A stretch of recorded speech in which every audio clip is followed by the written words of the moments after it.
Jean-Wilfried Diefenbacher, associé Ondra. Jean-Wilfried Diefenbacher, vous êtes associé au sein d'Ondra. Dans quelle mesure le secteur de la chimie représente un secteur clé pour atteindre les objectifs de transition énergétique? Bonjour, merci de me poser cette belle question. La chimie est évidemment un segment qui a une importance toute particulière dans la transition énergétique au sens large et en particulier sur la mobilité électrique. Il s'agit en fait d'assembler pour construire une batterie, puisque c'est le sujet qui nous occupe en ce moment, d'assembler des métaux euh, d'une certaine façon et avec une certaine qualité, de façon à ce qu'ils puissent produire de l'énergie. Euh, c'est donc essentiellement de la chimie, en tout cas pour la fabrication, mais aussi en amont pour que ces métaux soient raffinés et en aval pour que ces métaux soient recyclés. Donc c'est un processus qui est essentiellement un processus chimique.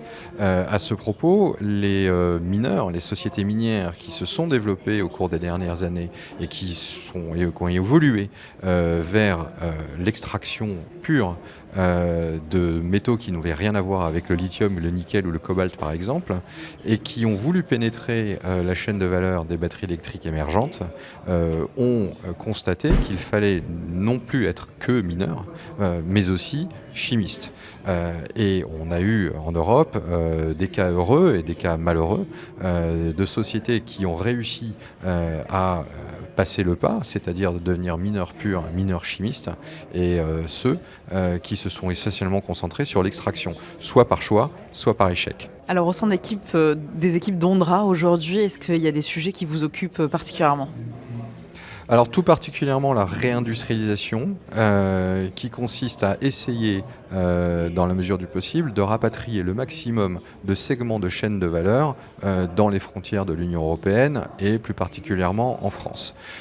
Ça fait suite à un mouvement qui date il y a une trentaine d'années, qui était le mouvement de délocalisation, où bon nombre d'industriels européens ont décidé de rester assembliés et de ne plus avoir ou de moins avoir d'usines sur le territoire national, qui à l'époque était motivé par des coûts de main-d'œuvre qui en Asie étaient moindres, mais aussi des normes environnementales qui en Asie étaient et sont d'ailleurs pour la plupart encore bien moins contraignantes qu'en France ou que dans l'Union européenne.